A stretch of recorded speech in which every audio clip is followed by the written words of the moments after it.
He and Nayake of the West was bored, which was not usual for him. Akita and Nayake become bored very easily, especially since there was no major battles being fought amongst Yake, nor were there any Yake he knew of walking the earth that came close to matching his power. Those few that did were in a comatose state, sail away from any awareness of the real world. The rest of the Yake were either intelligent enough to fear him, or they were foolish enough to challenge him for his position as Lord of the Western Lands. In the case of the latter, all of those creatures met a swift and unmerciful end by his claws. As for humans, killing them was as easy as stepping on an ant, therefore he saw it as a waste of time. Although he viewed humans with disdain and thought of them as insects, he saw no reason in seek out and destroy every human he came across. The only time he did swat pesky humans was when the trolley became a nuisance to him. However, as much power as he possessed, he longed to wield the power of his deceased father, the great Nayake Inuyoteshu. Sesshomaru yearned for the Tsusaga, his father's fame, to be in his possession. The Nayake believed that once he possessed it, he would be able to walk the path of conquest as a true Nayake. He would build his own empire by seeking out and crushing all who opposed him.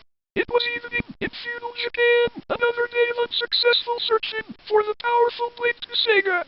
Sesshomaru's servant, Jaken, was in charge of wielding the Staff of Two Heads. The staff was designed to lead its wielder to the Tsusaga. However, Jaken managed to lead the Nayake to yet another false grave. A grave that was supposed to be occupied by the Nayake deceased father, yet it was not. According to the scroll Sesshomaru found in his father's study after his demise, the Tsusaga was supposed to be located in his father's final resting place. The only problem was that he lacked the knowledge of said final resting place.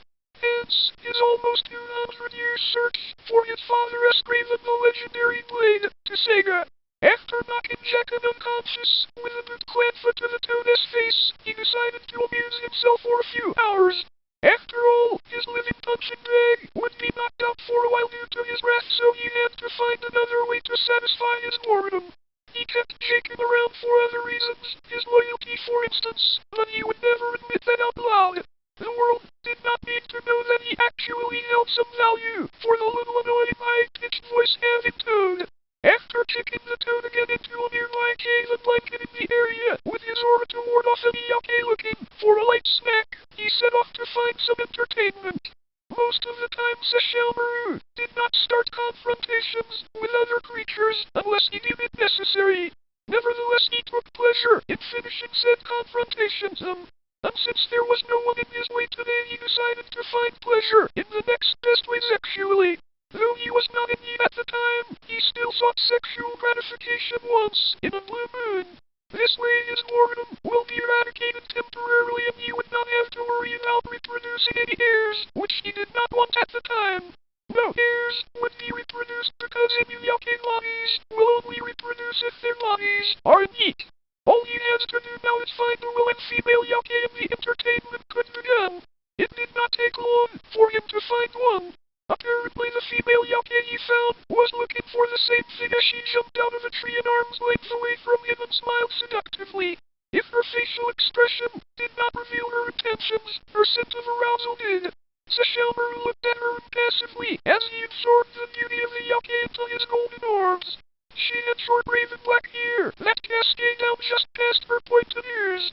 She had on a very revealing kimono with a low V-cut that showed off her cleavage and splits on each side to show off her thighs. Her curvy figure, combined with her pale smooth skin, ruby red lips, and scandalous clothing made her a sight to behold. The female Yake gave the Nayake the once-over as he examined every portion of her flesh. She knew, from his extensive clothing and markings on his face, that he was a Yake of royal blood. She also knew that from his build and his aura that he was a very powerful Yake. She loved the exotic features on his stunning face and wondered if he had markings on the parts of his body. She was intending to find out, of course, that is if she could persuade him into removing said clothes and committing some naughty carnal acts. However, the most dominant feature that stood out in her eyes was his long silver and blue hair. Oh, how she would love to run her finger through his beautiful mane and see if it was as soft as it looked. Her mouth almost started to salivate at the very thought of touching his magnificent hair, while her womanhood was salivating with warm juices. Her thoughts were interrupted when she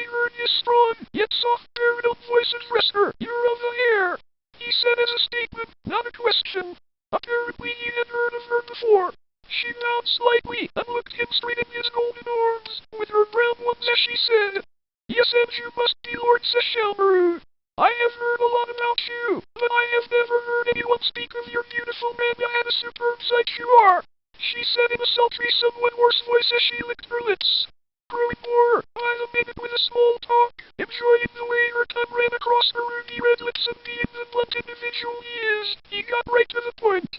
With an impassive expression still plastered on his countenance, he said, "This one is in the mood for running. From your scent you wish to run as well. Therefore this one desires access to your flesh starting now," he said calmly and directly as he began to approach her. Yes, he wanted her right then and there, in the middle of the forest. He may have been a regal, being of royal blood, but he still was an animal yake at his core. And Ibis usually did not care who was watching them while they were in the act, as long as the observers did not interfere with said act. "Why, you are a bruscani like that. And you in you yake and your noses, a girl, can't he keep a secret from you, can she?" She stated in that sultry hoarse voice again as she began to walk seductively towards him, meeting him halfway. Yep, she wanted him bad and he knew it merely by her scent. Being a hair yake and not an animal type yake, she lacked his powerful sense of smell. However, she knew he wanted her badly as well, not only because of his words, but because of the vibe he gave off. She had been around a while, so she knew when a male desired her. Furthermore, the fact that he wanted to fuck her out in the open was surprisingly increasing her desire for him. She was a risk taker and would try anything once. Inches away from each other, they stood face to face as the Dayake looked down at her as she looked up and said, "Precisely. Never think to try and collect this Sesshalmaru maid as a prize, Hair Yake. If you are foolish enough to ponder it or attempt it, this one will kill you," he said in a stern, yet calm tone as he stared in her mischievous eyes with cold orbs. Sesshalmaru knew that Yura collected heads to add to the usual hair. Each addition to her collection increased her power. Sesshalmaru already became hard by merely gazing at her and allowing his usual self-control to slip. He did not wish to walk around the forest with an erection looking for another willing female when one was standing before him. Hence why he warned her not to try anything foolish, like attempting to remove his head from his neck.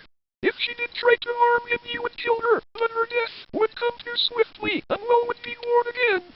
Besides, he was more in the mood for sex than a slaughter.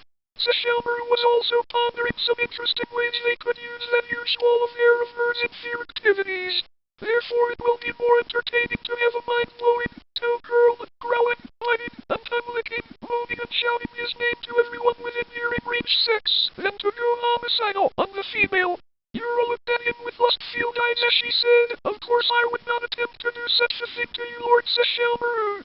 I would not have enough power to do so. Even if I did, I would do no such thing.